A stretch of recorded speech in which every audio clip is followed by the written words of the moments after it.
Ryan Little. Japan.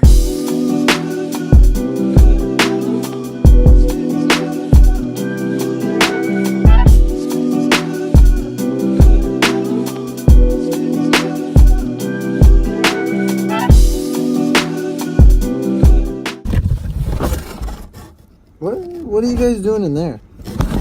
Alrighty guys, very important day has come. I don't know if you saw on my Instagram, we tore the, oh geez, sorry, I'm recording on my iPhone and it's, I just haven't gotten used to this. Anyway, if you guys watch my Instagram, you know I took everything off of the motor, cleaned it up a little bit. I wanted to make sure there was no grease or grime or anything like that, just so that way we're getting a kind of like a fresh start for the motor. And if there's any leaks, they're new and I know about them. New for the build, since I don't want any leaks, I don't want any issues. I want to make sure this thing just runs and goes. I got new rear main seal, oil pan gasket, front and rear timing covers, water pump gasket. There's a few other miscellaneous things in there I have to see, I don't remember. F-body oil pickup tube because I need it for the new pan. New oil pickup tube O-ring, really necessary. They say that these go bad. If they go bad, you don't get a proper seal. Don't get a proper seal, not enough oil flow, you could blow your motor. Next thing they say is that maybe this doesn't hold up well enough. So I got one of these. So now it'll be held with 2 bolts instead of 1. Next is the oil pan. I got a Accessory LS swap oil pan for the E36, and she is pretty.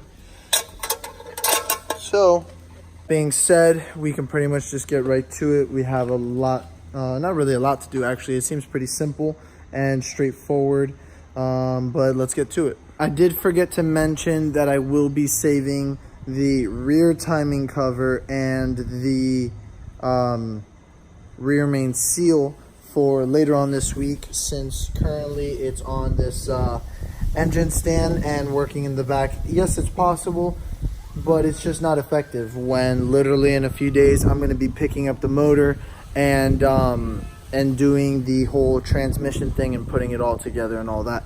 That'll be the next video though. So since I'm doing all that, I might as well just do that at that time. All right, so as always with cars, we already ran into a problem. This thing was, I was utilizing one of the oil pan bolts down here to hold it in place, and since I'm changing the oil pan, that was an issue. So we're reconfiguring the whole thing, got it up on the lift and all that. Also, side note, this thing's great. I just wish it had a magnet down here, but magnetize it to anything, call it a day. I like it. All right, back to it. I go ahead and say I'm very happy that I pulled the oil pan and I'm replacing the gasket because, I mean, besides the point, I have to change this anyway. But a lot of the bolts, when I was pulling them out, flung oil everywhere, which leads me to believe that the gasket was bad to lead up to it. So, for instance, this is the inside where oil is. The gasket was bad enough that oil led up to the bolt. So this is where oil is supposed to be. Oil led up to the bolt. So besides the fact that oil was able to do that, and it could go down and out through the bolt hole, it probably was going over anyway.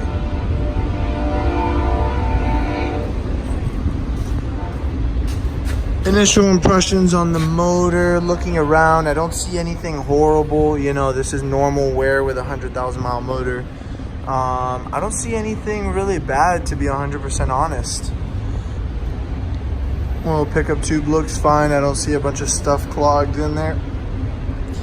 This kind of worries me a little, some burnt oil, but that seems pretty normal. It doesn't seem too bad. She could do with a new refresh, that's for sure. Wanted to take a second to note something. This video and some of these videos are kind of going to be not fancy and not doing all of these other things to like put music and have fun with it and all this other stuff. These videos are more straightforward to the point for people that are trying to refresh their LS motor, or people that are trying to LS swapper car and stuff like that, which I know isn't the best for content for my repeating, you know, followers and whatnot, but it's also, I've been in the situation where I'm watching a YouTube video to get something done, and I don't want to watch a montage about like, oh, look at this motor, how fancy, like, you know what I mean?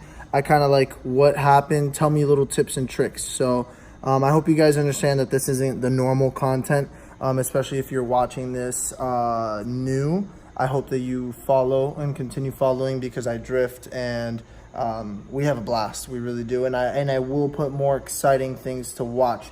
But these videos, just so you know, will be more geared towards the person that's just trying to get this done and want some tips and tricks. On that note, I do have a little tip. For my specific application, for my specific oil pan, I used an F-body oil pan because I had to move the oil pan forward. Now, moving forward, one thing that I wasn't a big fan of, first of all, I don't know if I have to take this off. I'm going to leave it. Why? Extra baffling. Couldn't hurt, especially with drifting. But this bracket, at least with the oil pickup tube that I purchased, I did have to clearance this section back here. As you can see, that little corner kind of dips into that, but it wasn't the end of the world. What I did was I took an extension, put it up against there, hit it with a hammer. You don't want to go too much, because as you screw it in, you're going to clearance it anyways, but I couldn't even get it past the threads. So I got in there, I hit it a little bit, bent this just enough, and then I did that. Now, I have looked in here, and there is plenty of space. I did not affect anything by doing that, just so you guys know. I did want to note that. Next thing to note that I wish I knew previously, right here, this is touching this. The reason I'm not going back and taking that off is because where my oil pickup tube is, I don't want to put wear and tear on that gasket. I kind of wanted it to go in one time, call it a day. So I'm leaving that there. I'm hoping that it doesn't wear a hole through it. It shouldn't, since I'm bolted in two places and this kind of doesn't move around or anything like that. So maybe you guys want to, let me see, like look in there, see if there's a little bit of clearance. Maybe you guys can hit that once or twice with a hammer, you know, a few solid hits.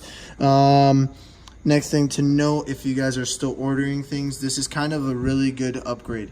I don't know why, but from the factory they came with 2 holes for the oil pickup tube, yet they only utilized 1.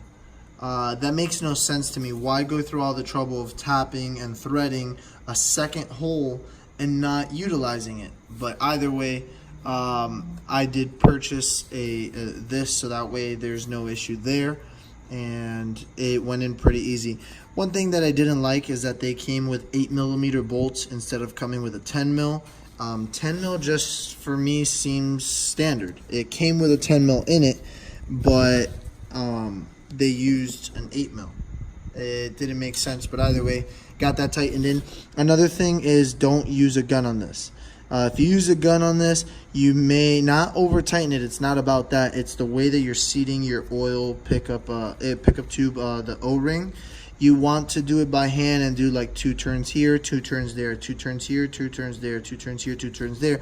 So that way your oil ring gets set in. If you do one side, it may get cantered, and then the rubber may stretch on this side. And when you go to tighten that side, you may think it's tight, but it's not. Well, it will be tight, but the oil ring, the O-ring, will not be in the proper position. So double that up. I think I covered all my bases on that.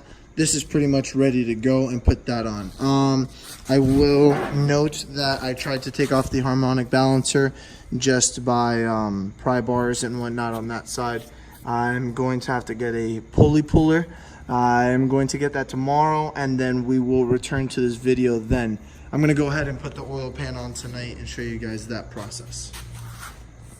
Okay, a few quick things I would like to make a note of here that I'm kind of not happy about, and some of them I don't know if it's Sicky Manufacturing, Sicky Performance, whatever it is, that messed up, or whether it was something else. So when I went to go put the oil pan on, right in this section inside, the oil pickup tube goes right through here and then down and over and whatever. Right here, it's kind of hitting. Now I don't have the machinery to go grab an F-body oil pan and this one and put it on one of those tables that lasers everything and says, oh, hey, here's the issue. So I don't know if I should contact Siki. Some people might do that and then come back and then maybe it was the oil pickup tube that I bought. Maybe they did. I don't know. At the end of the day, I took a hammer. It was a very little bit amount, but I felt it in there and there was like a little gap. So I took and I hit the oil pickup tube a little bit.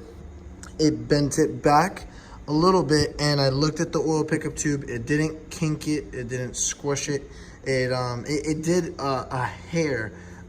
It just kind of like the whole thing just moved up a little bit. That being said, it moved up a very, very minimal amount, so I'm not too worried about oil consumption or the lack of picking up oil. I will just maintain it at a higher volume. I'm actually not worried about that at all. The next thing that I'm not happy about, and this I'm kind of pissed off about, actually, I'm not gonna lie. These holes don't line up with the holes that go in here.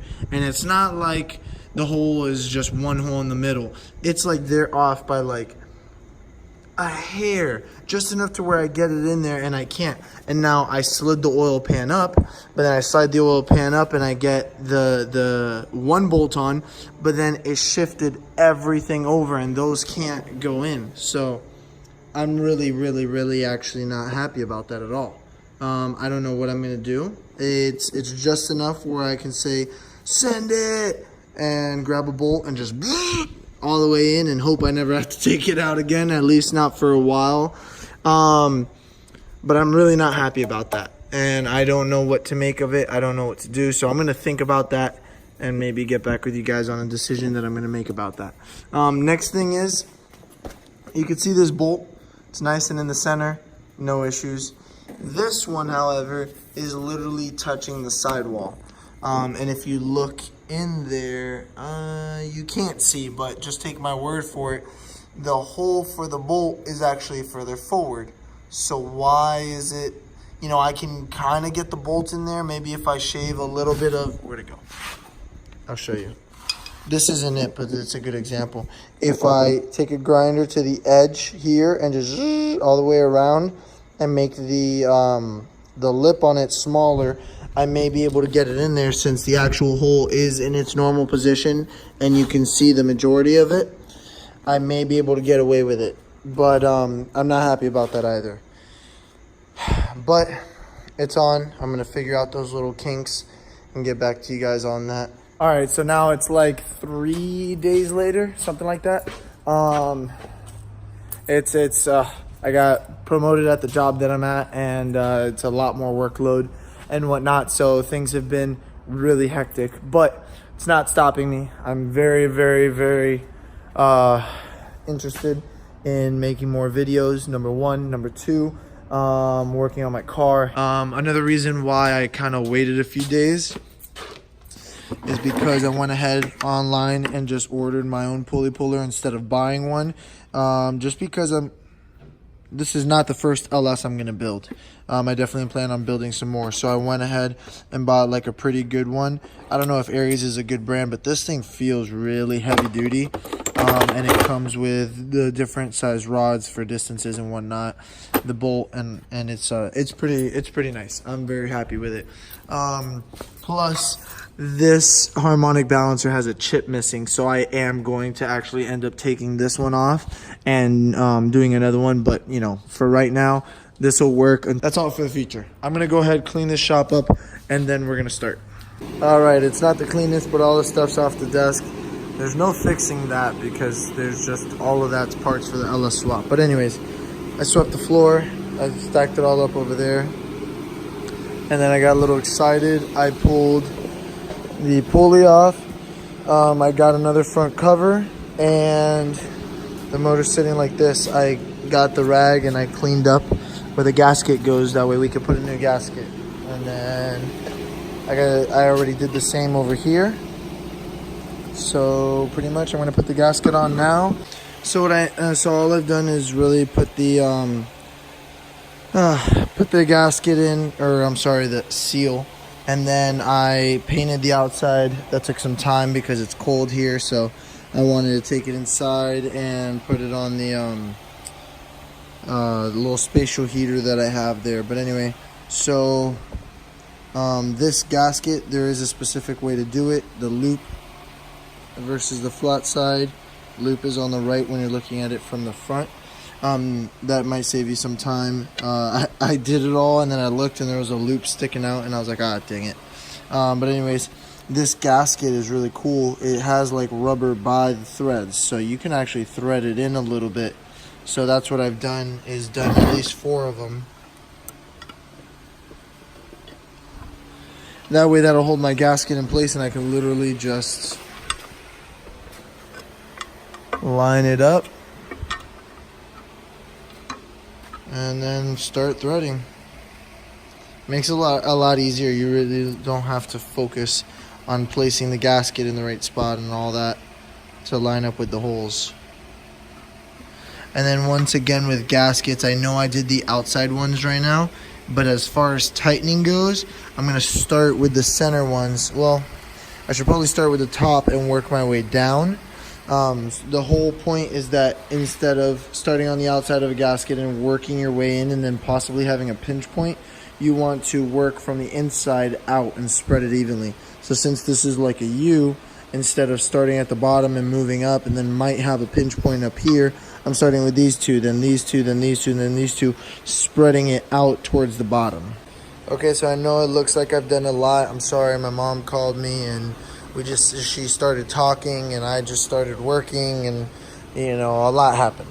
So anyways, I tightened down the valve cover, which you can't see, so it's kind of pointless for me to paint. All that you see is this big, giant, ugly water pump. But anyway, so you guys know what I ended up doing. I don't know if you guys saw my last video about how this hole is way too close to this wall, and instead of this one that's like normal.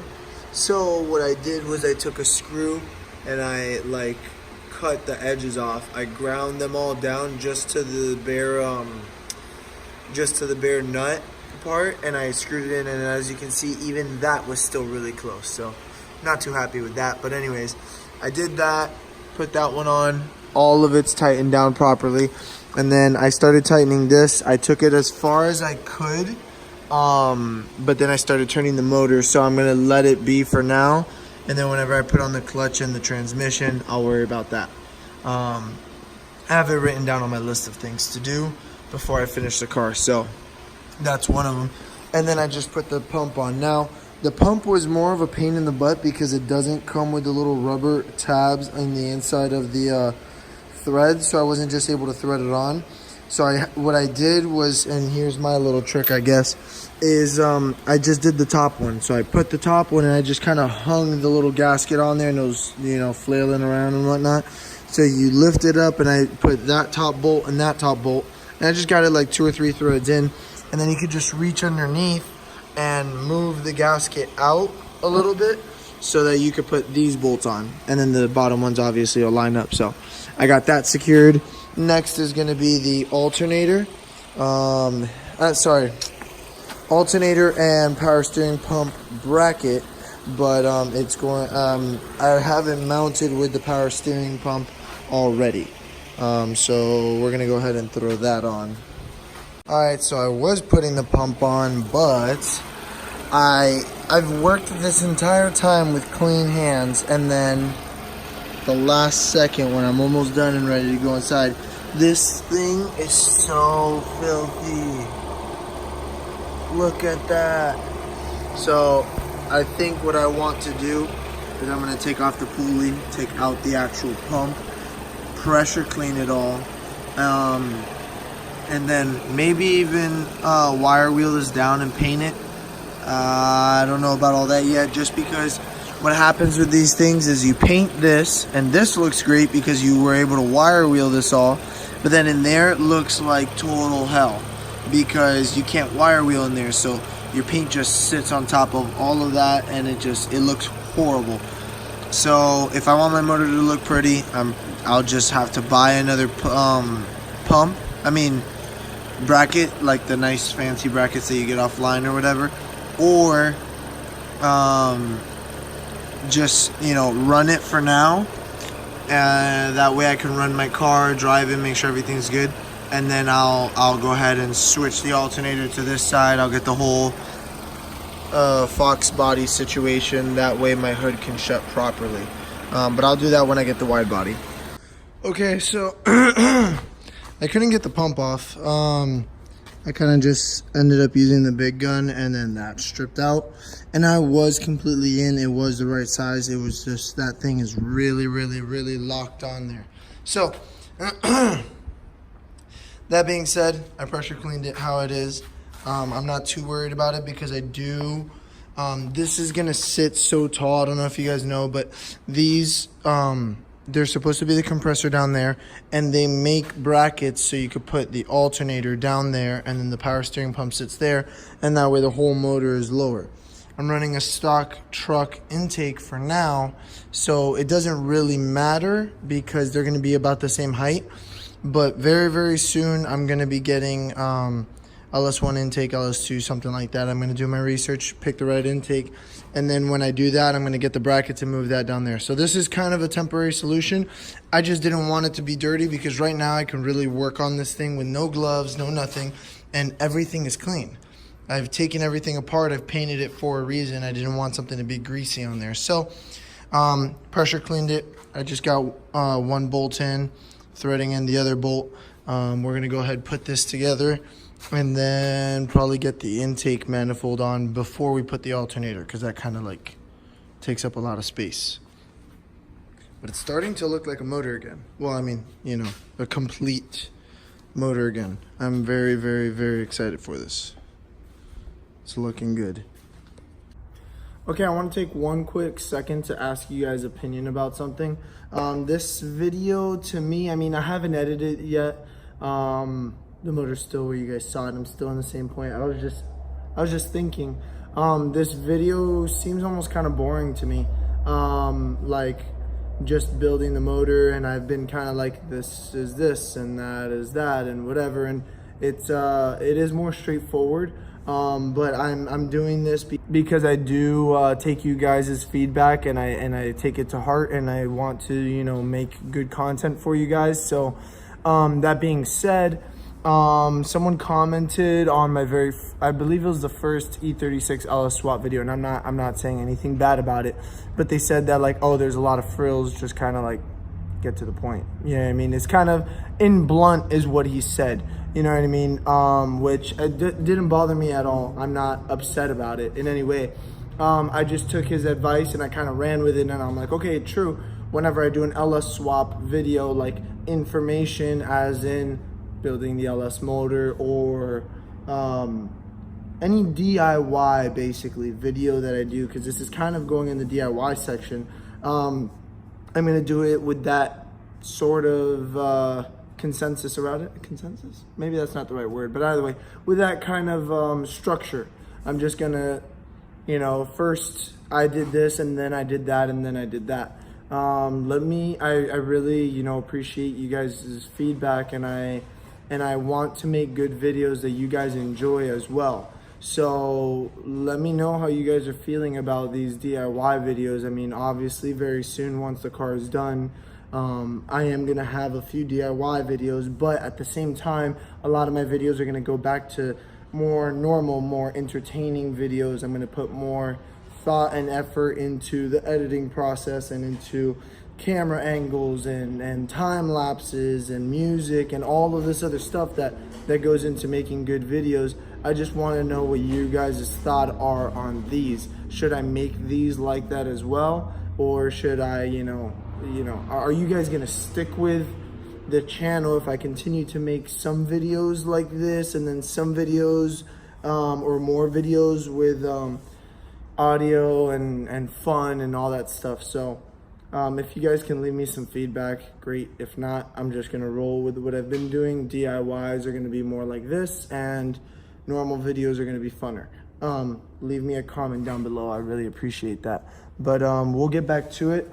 I'm gonna go ahead and put the intake manifold on now, which is pretty simple. I leave my intake manifold complete with the fuel rails, the fuel injectors, throttle body, all the sensors and everything. It kind of just makes it easier because it's really just a few 10 mil bolts. 10, maybe they're 8. I have to I'll remember right now. All right, so this is how I leave my intake manifold, and this makes it so much easier. Oh geez. Okay, we're just gonna do it like this. Take the whole thing, slide it over here, and whoop. It's pretty simple. You're gonna want to line it up properly, obviously. There we go. You'll feel it almost like slide in place, but that's pretty much it, dude. It's these motors.